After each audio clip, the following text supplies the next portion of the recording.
귀한 찬양으로 섬겨주신 임마누엘 찬양대 감사합니다. 반갑습니다. 성도님들, 지난 한 주 어떠셨나요? 좋았습니다. 오늘은 어떠신가요? 좋습니다. 오늘 이후 어떨 것 같으세요? 좋을 것입니다. 좋을 것입니다. 사순절 기간입니다. 어느 때보다도 경건하게 보내시기를 부탁을 드리고요, 귀한 분들 오셔서 잠깐 소개하고 환영하는 시간 갖겠습니다. 손만 들어주시면 됩니다. 조상훈, 박인희 성도님 인도로 군포에서 오셨네요. 한승아님, 조선미님 손 한번 네 환영합니다. 또 가족들이 오신 것 같아요. 가까이서 오셨습니다. 곽내연, 김현미, 곽바름, 곽하나, 곽아름님 어디 계세요? 네, 우리 박수로 함께 환영하겠습니다.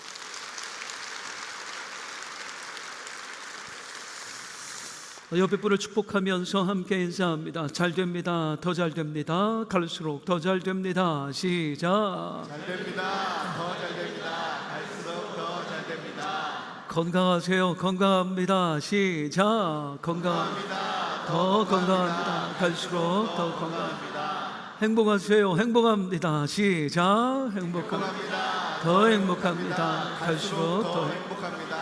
우리 교회 부흥합니다. 시작. 부흥합니다. 더 부흥합니다. 갈수록 더 부흥합니다. 아멘, 아멘. 믿음의 선포대로 될 줄로 믿습니다. 우리 성도님들께서는 학창 시절에 어떤 학생이셨습니까? 저는 초등학교 시절에 굉장히 숫기가 없었어요. 얼마나 숫기가 없었던지 혼자 슈퍼를 못 갔습니다. 부끄러워서. 5학년 때까지 제 동생이 함께 가줬어요. 그런 제가 학교에서 굉장히 부러워하는 대상이 있었어요. 걔네들이 그렇게 부럽더라고요. 누구였느냐면 선생님 심부름 하는 애들이요. 저희 때만 해도 아무한테나 심부름 안 시켰거든요. 한 반에 한 7, 80명씩 되는데 그 중에서 선생님 심부름 할 수 있는 애는 반장, 아니면 공부를 아주 잘하는 애, 그렇지 않으면 집이 좀 잘 사는 애, 그런 애들 아니고는 심부름 못했어요. 저는요, 공부도 못했고요, 집도 굉장히 가난했고요, 거기다 숫기도 없었고, 그래서 늘 기가 죽어서 지냈어요. 6학년이 되었는데 어느 날 선생님께서 이 세상에 저를 콕 집어 말씀하시는 거예요. 호승아, 돈 줄 테니까 슈퍼 가서 담배 한 갑만 사와라. 지금 말도 안 되는 얘기인데 그때는 그게 가능했습니다. 와, 내가? 나를? 나한테? 그래서 돈을 받고 나가는데 와, 갑자기 나도 모르게 어깨가 쫙 펴지는 거죠. 애들이 막 부러워하는 게 느껴지는 거예요. 혼자 그동안 슈퍼도 못 갔던 애가 어디서 용기가 났는지 가서 아줌마 담배 한 갑 주세요. 그리고 사다가 선생님한테 딱 드리는데, 이야, 그때부터 아무도 저를 못 건드렸습니다. 쟤는 선생님이 심부름 시킨 애야. 온 우주 만물을 창조하신 하나님께서 우리에게 말씀하십니다. 너는 나의 기업이야. 기업이 무슨 뜻이라고요? 한 가문을 먹여 살려주는 삶의 터전이에요. 한 가문을 유지시켜주는 근간이에요. 그래서 억만금을 줘도 절대로 팔 수 없는 것, 우리 가문의 보물 1호, 그게 기업이에요. 그런데 하나님이 우리에게 뭐라고 말씀하세요? 네가 내 기업이야. 네가 내 보물 1호야. 내가 하나님의 기업이다, 하나님의 보물 1호다 하는 증거가 뭡니까? 지난주 말씀에 두 가지 나왔어요. 네가 하나님의 기업이라는 증거, 첫 번째, 성령의 인치심. 인치심이 뭡니까? 헬라어로 스프라기조라고 해요.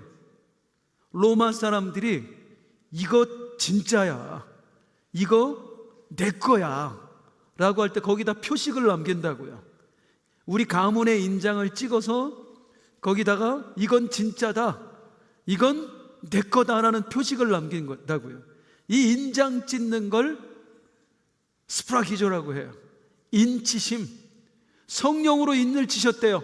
하나님이 성령을 내 속에 넣어주신 거예요. 그리고 너는 내 기업이야, 내 보물이야 하는 거예요. 성령이 내 안에 계신다는 것만큼 내가 하나님의 귀한 존재라고 하는 확실한 증거가 있을까요? 얼마나 귀하면 그 안에 하나님 자신이 들어가시겠어요? 얼마나 귀하면. 내 속에 성령님이 거하신다는 것만큼 내가 귀한 존재다, 하나님의 기업이다, 하나님의 보험을 이루다라는 증거가 없어요. 그러면 내 안에 성령님이 계신다라는 걸 우리가 뭘로 알 수 있죠? 두 가지 말씀드려요. 첫 번째, 믿음. 성령이 그 안에 거하시는 사람만 예수님을 구주로 믿을 수 있어요. 두 번째, 갈망. 성령님이 거하시는 사람은 하나님을 위해 살고자 하는 갈망이 생겨요. 나 정말 하나님 뜻대로 살고 싶다.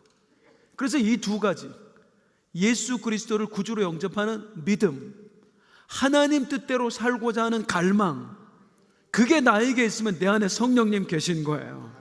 성령의 인침을 내가 받은 겁니다.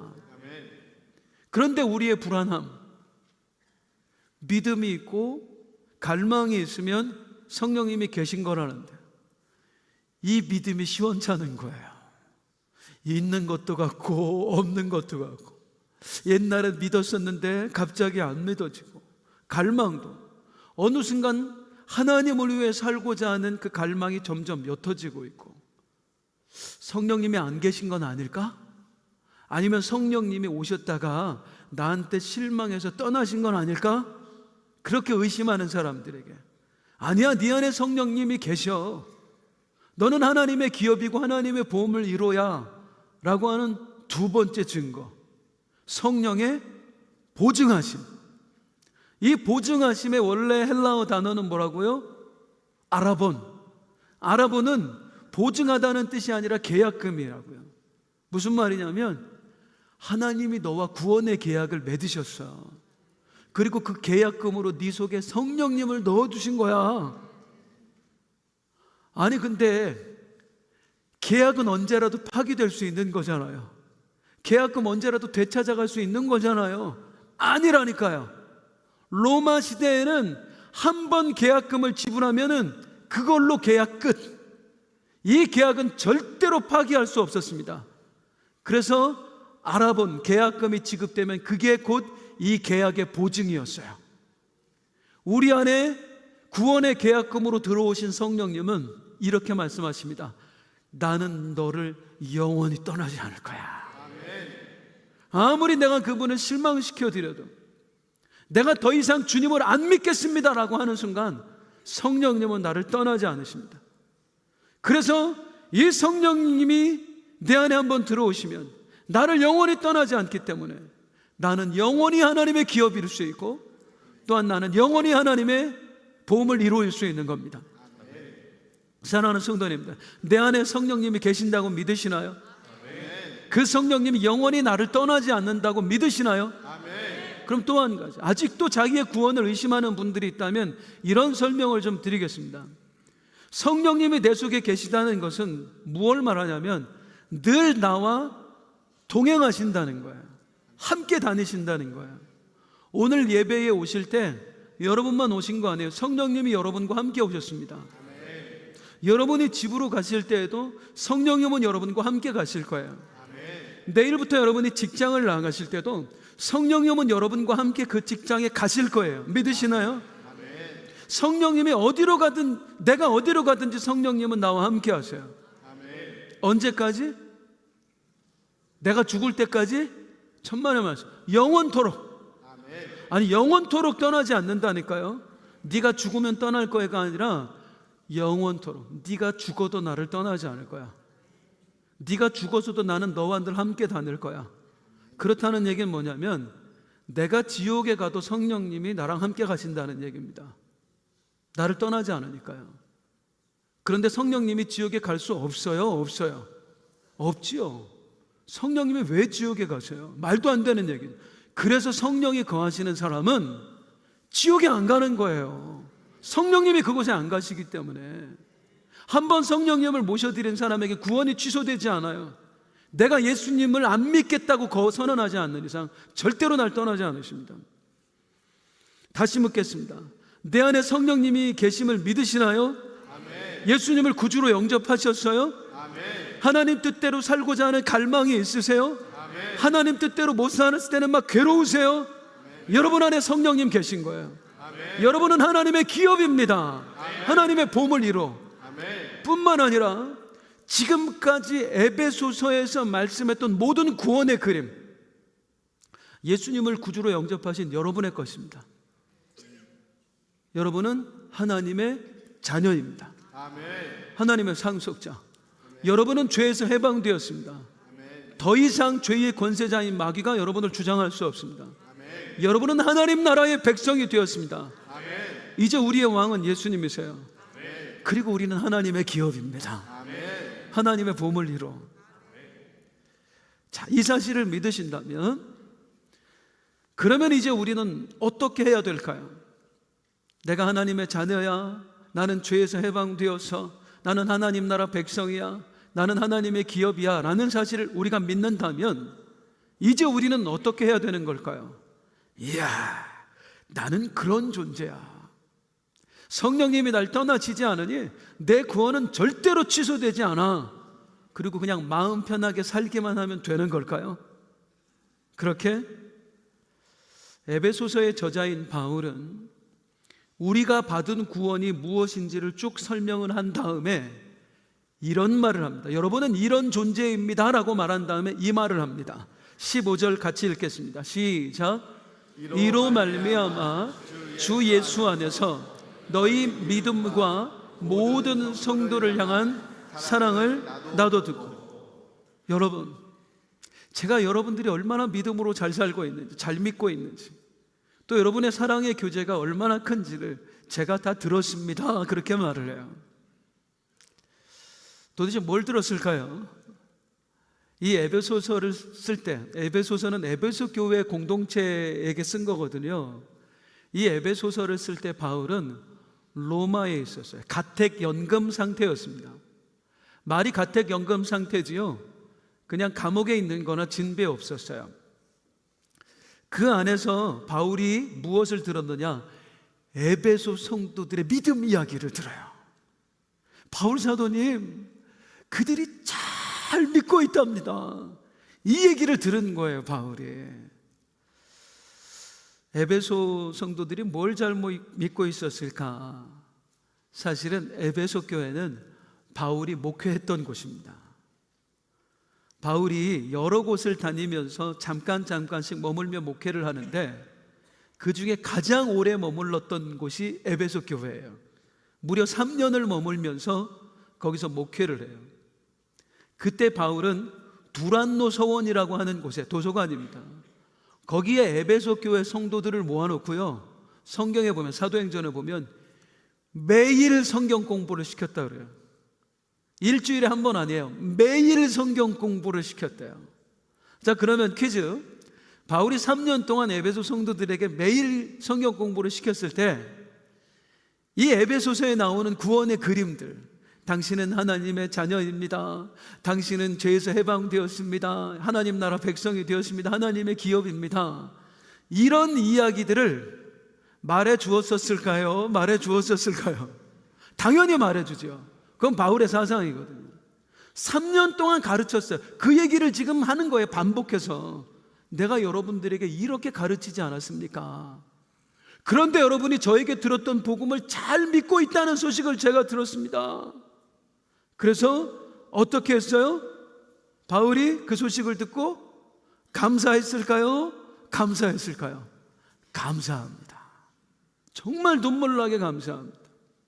그런데 그 감사의 장면을 잠깐 보면은요, 16절 함께 볼게요. 16절 시작. 내가 기도할 때에 기억하며 너희로 말미암아 감사하기를 그치지 아니하고. 따라할게요. 감사하기를 그치지 아니하고. 감사하기를 그치지 아니하고. 이게 무슨 말이냐면 당신들이 잘 믿고 있다는 소식을 듣고 감사했습니다. 그래서 제가 또 감사하고 또 감사하고 또 감사하고 감사를 그칠 수 없었습니다. 이런 뜻이 아니에요.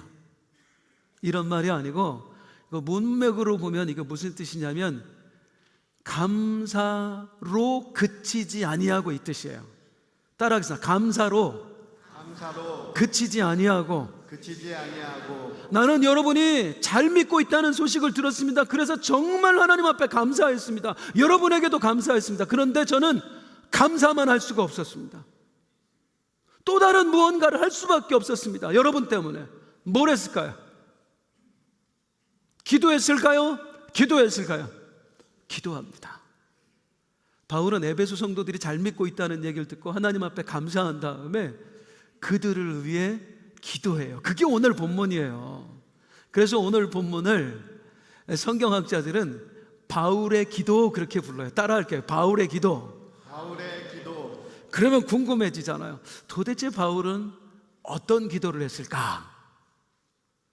에베소 성도들을 위해 어떤 기도를 했을까? 그 전에 우리가 한 가지 알아야 될 게 있어요. 이 당시 에베소 교회 성도들이 어떤 삶을 살았을까? 그걸 좀 알아야 돼요. 아까도 말씀드렸습니다마는 바울이 에베소 교회에서 약 3년 동안 목회를 했어요. 그랬다 에베소 교회를 떠나는데 바울이 에베소라고 하는 도시를 떠날 때 좋게 떠나온 게 아닙니다. 그냥 이만하면 됐다 하고 떠난 게 아니라 어쩔 수 없이 떠났어요. 에베소라는 도시 자체가 막 변화됐거든요. 예수쟁이들이 예수쟁이답게 살면서 도시가 막 성령으로 뒤집어지는 거야. 그러니까 예수 안 믿는 사람들이 우리가 더 이상 못 살겠다고 폭동을 일으킵니다. 그 폭동 때문에 위협을 받아서 어쩔 수 없이 바울이 에베소를 떠나요. 위험해서 떠난 거예요. 자, 생각해 보세요, 성도님들. 바울이 에베소를 위험해서 떠나야 했다면 예수 안 믿는 사람들이 예수쟁이들 때문에 폭동을 일으켜서 위험해서 그곳을 바울 사도가 떠나야 했다면 거기 남아있는 사람들 어떻게 살았겠어요? 예수쟁이들. 이거는 힘들다는 말로 표현이 안 되는 겁니다. 이런 말할 수 없는 핍박을 받으면서 에베소 교회 성도들이 살아갔던 거예요. 이건 에베소 교회뿐만 아니라 초대교회 성도들 대부분의 삶이 그랬어요.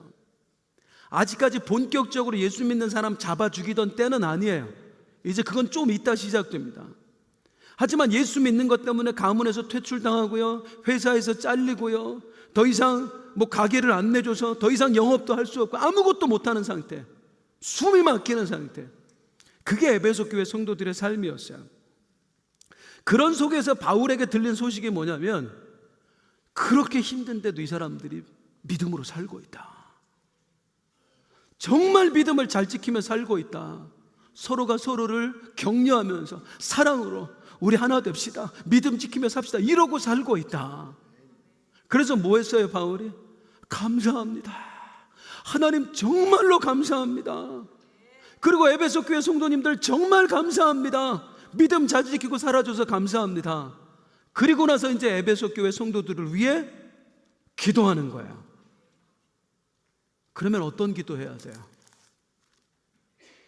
에베소 교회 성도들의 지금 삶의 형편이 어때요? 어떤 기도해야 맞아요? 죽을 것 같이 지금 힘든 삶을 저들이 살고 있어요. 그럼 목회자로서 그들의 삶을 알고 있는 사람으로서 어떤 기도를 해야 되냐고요. 우리들의 입장에서 한번 생각해 보죠, 성도님들. 자신의 이야기로 지금 내 형편이 너무 어려워요. 사업장이 부도 직전이에요. 카드로 여기저기 돌려막기 하다가 더 이상 그게 불가능한 상태가 되었어요. 부도 직전. 몸이 이상해서 병원에 갔더니 의사가 하는 말, 큰 병원 가보세요. 그래서 서울의 큰 병원에 예약을 해놓은 상태예요. 자식이 대학을 졸업했는데 취업이 안 되네. 겨우 근근히 알바해서 얘가 용돈벌이 하는데 나이는 먹어가고 저 어떡하지? 저러다 결혼은 어떡하지? 가정은 꾸릴 수가 있으려나? 온갖 걱정과 근심거리가 가득해.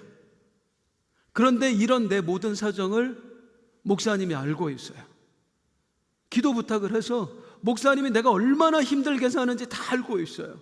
그리고 내가 그 힘든 상황 속에서도 얼마나 믿음을 지키기 위해서 애쓰고 있는지 목사님이 다 알고 있어요.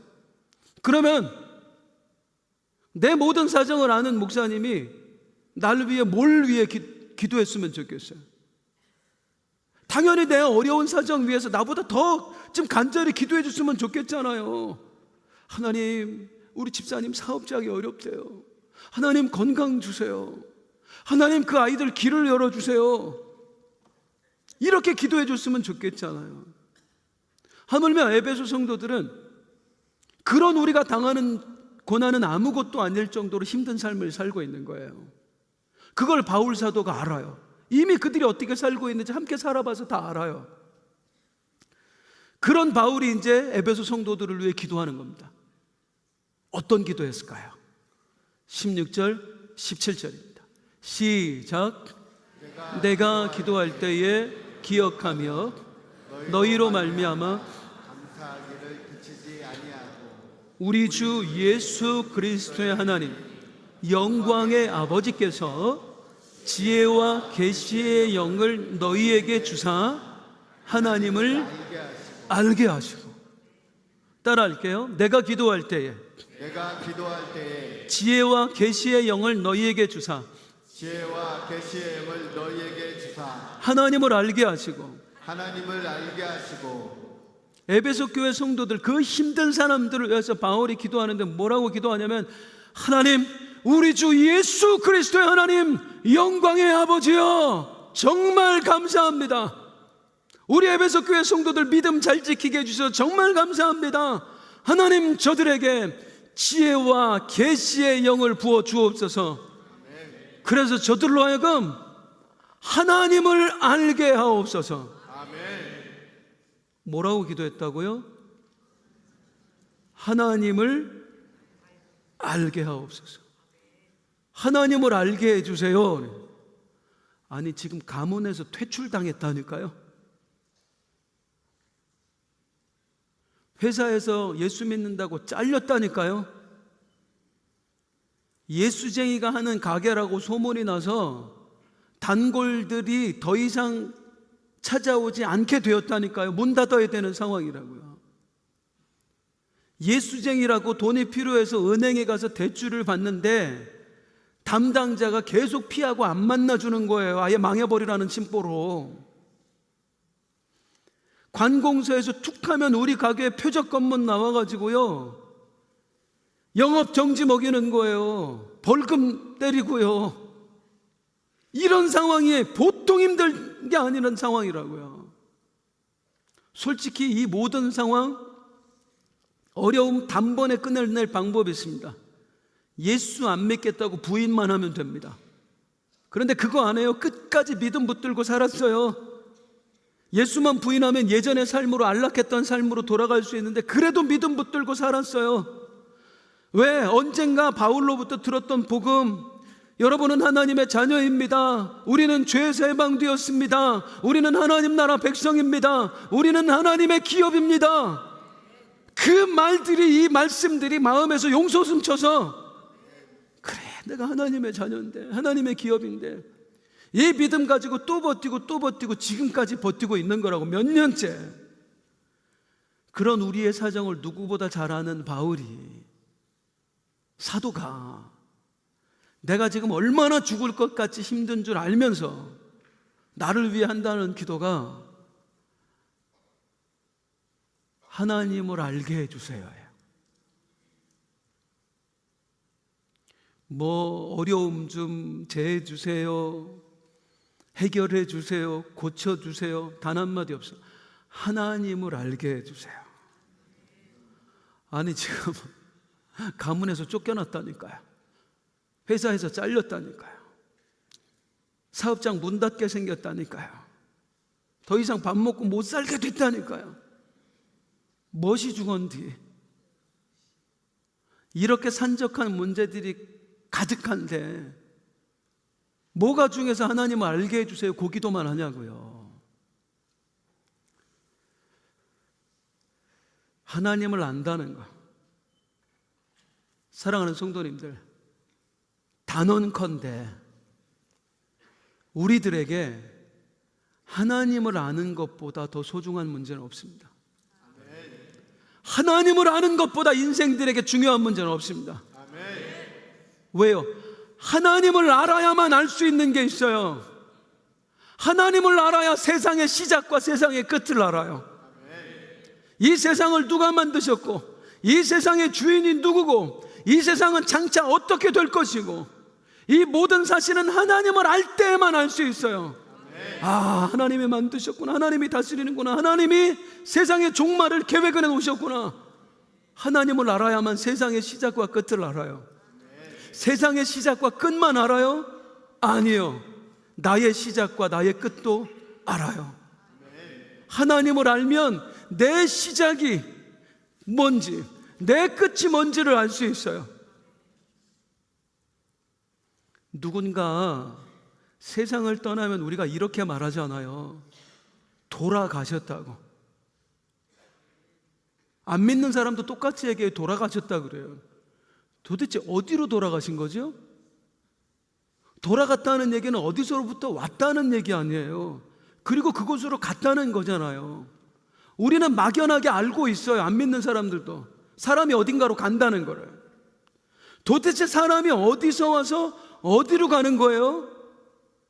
이건 하나님을 알아야만 알 수 있다니까요. 하나님이 나를 지으셨다는 거, 하나님이 이 세상뿐만 아니라 그 다음 세상까지 다 만들어 놓으셨다는 거, 이 사실을 알아야만 인간이 어디서부터 오고 어디로 돌아가는지를 알 수 있는 거예요. 따라서 하나님을 모르면 내 시작과 결말을 모르기 때문에 하나님을 모르면 인생이 비참해질 수밖에 없습니다. 누가복음 16장에 나오는 부자가 그랬습니다. 평생을 호의호식하면서 살았어요. 성경에 그를 뭐라고 표현하냐면 자색 옷을 입고 날마다 호화롭게 즐기더라 그래요. 자색 옷은 그 당시에 왕족이나 귀족들만 입을 수 있었습니다. 그 말은 이 사람이 왕족 혹은 귀족이었다는 거예요.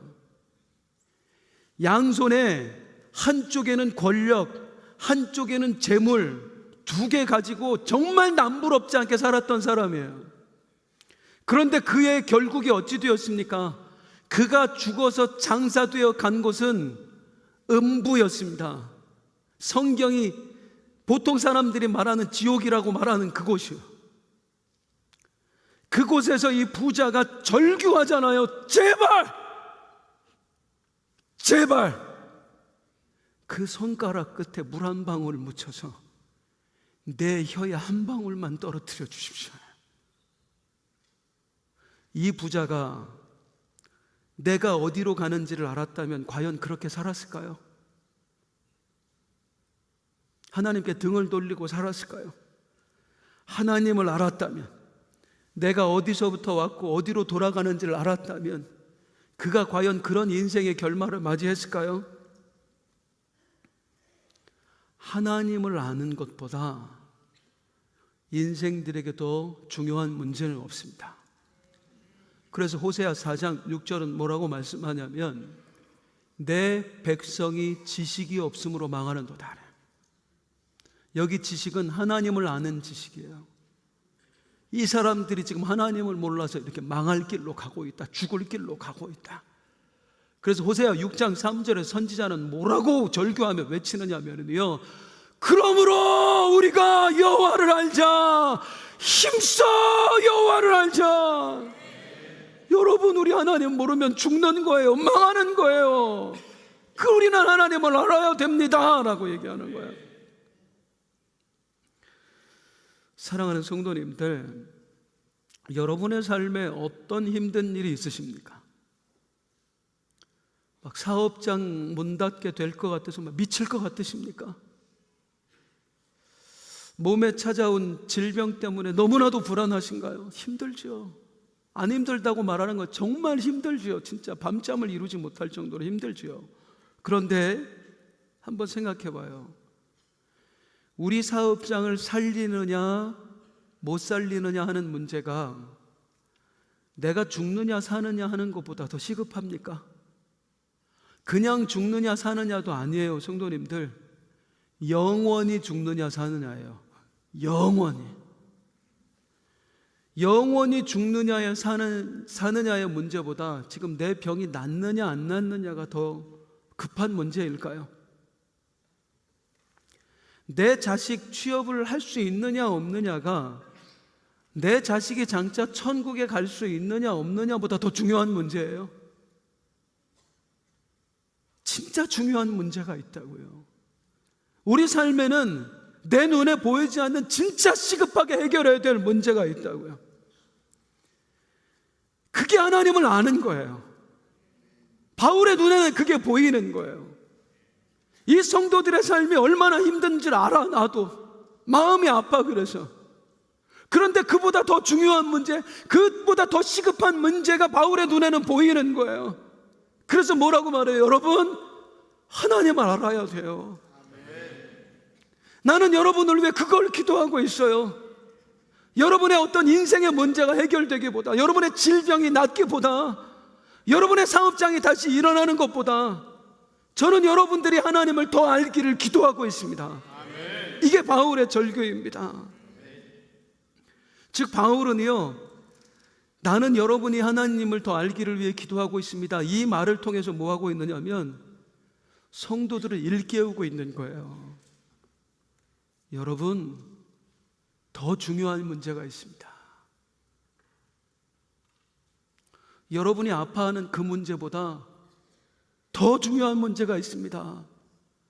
여러분이 해결하고 싶어하는 그 문제보다 더 시급히 해결해야 되는 문제가 있습니다. 이걸 알려주고 싶은 거예요, 지금. 물론 성도들이 믿음으로 열심히 사는 거 알아요. 그래서 감사해요. 그런데 바울은 이 이야기를 통해서 성도들에게 외치는 겁니다. 에베소 교회 성도님들, 나의 사랑하는 나의 보배들, 여러분들 거기서 그치면 안 돼요. 그냥 그 정도 믿는 것으로 그치면 안 돼요. 더 하나님 아셔야 돼요. 더 잘 믿어야 돼요. 더 믿음으로 사셔야 돼요. 왜 이렇게 말할까요?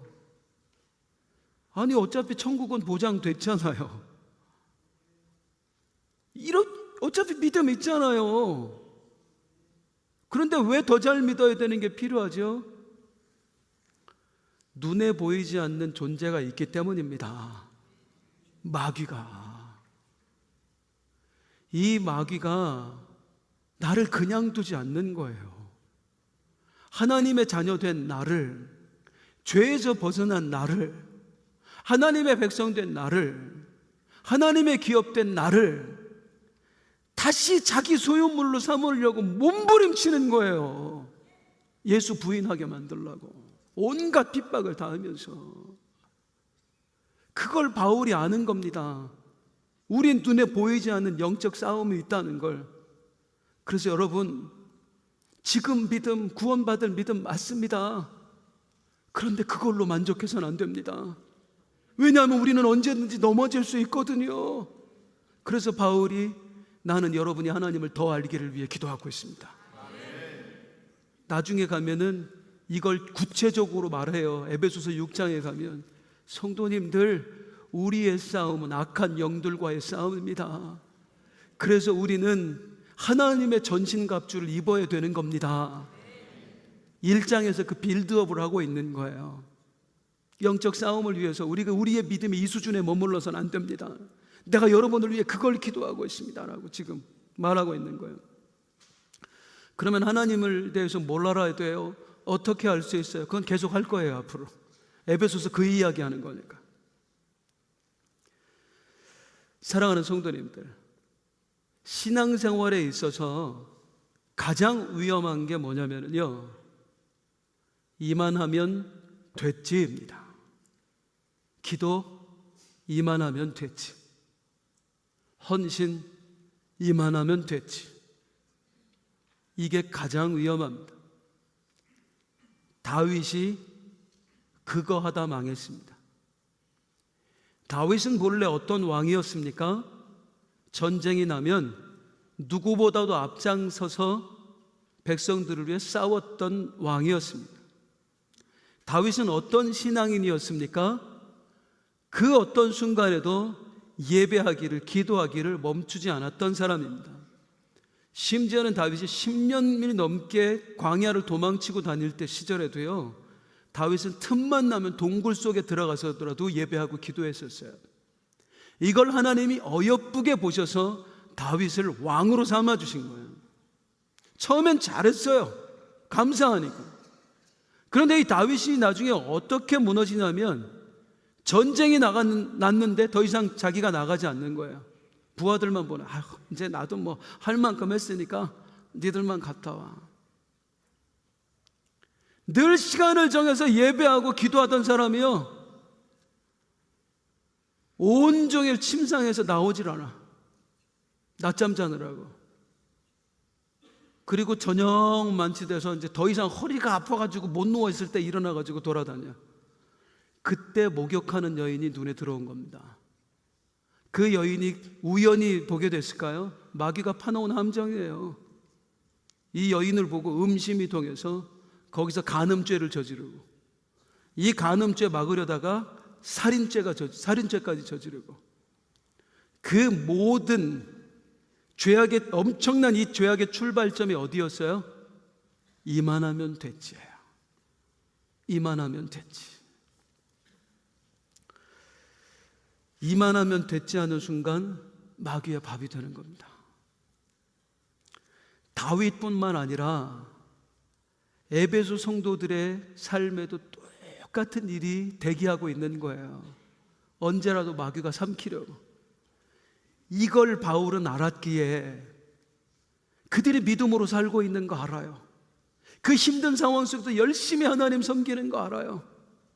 그런데 여러분, 그 정도로는 안 됩니다 하는 거예요.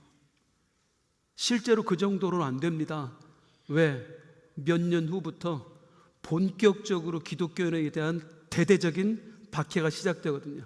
이제 사자굴 속에 집어던져, 십자가에 못 박아 죽여버려요. 불태워서 횃불로 삼아요. 믿음 지킨 사람도 많지만 부지기수로 예수 부인하고 다 떠나갔습니다. 그걸 알기에 바울은 그걸로 안 됩니다. 더 하나님을 알아야 됩니다 하는 겁니다. 에베소 교회 성도들에게만 해당되는 이야기는 아닙니다. 우리도 마찬가지. 사랑하는 성도님들, 예수 오래 믿으면 마귀가 무서워서 우리를 떠납니까? 목사가 되면 그 순간 목사네, 못 건드리겠네 해요. 장로 임직 받으면 그 순간부터 갑자기 어떤 권능이 생깁니까? 아니에요. 절대 착각하면 안 돼요. 제가 목사가 되어서 느낀 거는요, 목사 되기 전보다 훨씬 더 영적인 공격이 거세지는 거예요. 담임 목사가 되어서 느낀 게 뭐냐면, 이로 말할 수 없을 정도로 영적인 공격이 있는 거예요. 끊임없이 숨을 못 쉴 정도로. 우리가 신앙생활에서 믿음이 커지면 이 정도 안심하면 되겠지가 아니라 상대적으로 영적인 공격이 더 심해지는 거예요. 그래서 성도는 이만하면 되었지 하는 순간 박살납니다. 마귀의 공격은 점점 더 거세지는데 우리는 멈춰버리니 밥이 안 될 수가 없는 거예요. 그래서 에베소 성도들에게 외치는 말, 여러분 잘 믿고 있는 거 합니다. 그래서 정말 고마울 정도입니다. 눈물이 날 정도입니다. 그런데 그 정도로 안 됩니다. 여러분의 믿음을 더 키워내셔야 됩니다. 하나님을 더 알아가야 됩니다. 더 굳세게 기도해야 됩니다. 사랑하는 성도님들, 우리는요 매주 모여서 함께 외쳐요. 설교 시작할 때마다 잘 됩니다. 더 잘 됩니다. 갈수록 더 잘 됩니다. 건강합니다. 더 건강합니다. 갈수록 더 건강합니다. 행복합니다. 더 행복합니다. 갈수록 더 행복합니다. 그렇게 되기를 소망합니다. 저절로 될까요? 외치기만 하면, 우리가 모여서 막 잘 된다고 외치기만 하면 저절로 잘 돼요? 그건 미신이에요. 우리 주문 외우는 거 아니에요. 잘 됩니다. 더 잘 됩니다. 갈수록 더 잘 됩니다. 이게 실제가 되게 하려면은요, 그에 맞는 합당한 행위가 있어야 돼요. 일테면 정말 하나님이 우리를 잘 되게 하시는 분인 줄 믿으세요? 그러면 잘 됩니다, 더 잘 됩니다, 갈수록 더 잘 됩니다가 실제가 되게 하려면 그 전에 잘 믿습니다, 더 잘 믿습니다, 갈수록 더 잘 믿습니다가 있어야죠. 미신이 아니라니까요. 주문 외우는 게 아니라니까요. 우리가 건강합니다, 더 건강합니다, 갈수록 더 건강합니다, 그렇게 해주실 수 있는 분이 하나님이라고 믿는다면 그렇게 선포만 하는 게 아니라 우리는 기도합니다, 더 기도합니다, 갈수록 더 기도합니다 해야 되는 거예요. 행복합니다, 더 행복합니다, 갈수록 더 행복합니다 를 만들어 주실 수 있는 분이 하나님이라고 믿는다면 우리는 예배합니다, 더 예배합니다, 갈수록 더 예배합니다, 찬양합니다, 더 찬양합니다, 갈수록 더 찬양합니다를 먼저 해야 되는 거예요. 그러지 않고 저절로 우리에게 주어지는 건 아무것도 없어요. 제 인생의 모토라니까요. 아무것도 하지 않으면 아무 일도 일어나지 않습니다. 내 믿음을 지키는 것도 마찬가지입니다. 아무것도 하지 않고 처음 받았던 믿음 그냥 그거 근근히 유지하고 나가면 유지하는 게 아니에요. 언젠가 마귀의 밥이 됩니다. 그래서 우리는 여기서 멈춰서는 안 돼요. 갈수록 내 믿음을 더 키워내야 돼요. 갈수록 하나님을 더 알아가야 돼요. 갈수록 더 하나님을 사랑하셔야 돼요.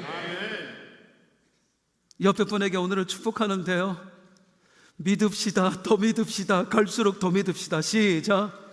믿읍시다, 더 믿읍시다, 갈수록 더 믿읍시다. 알아갑시다, 더 알아갑시다, 갈수록 더 알아갑시다. 시작. 알아갑시다, 더 알아갑시다, 갈수록 더 알아갑시다. 그게 승리의 비결인 줄 믿습니다. 아멘. 그게 축복의 비결인 줄 믿습니다. 아멘. 힘든 상황 속에서 믿음 잘 지켜두셔서 정말로 감사합니다. 그런데 그것만으로는 안 됩니다. 마귀가 있기 때문입니다. 지금 믿음보다 더 큰 믿음 가지셔야 됩니다. 지금 기도하는 것보다 더 간절하게 기도하셔야 됩니다. 그때 하나님의 역사를 우리가 삶에서 경험하게 될 줄로 믿습니다. 우리 결단하면서 함께 찬송하죠. 일어나서 함께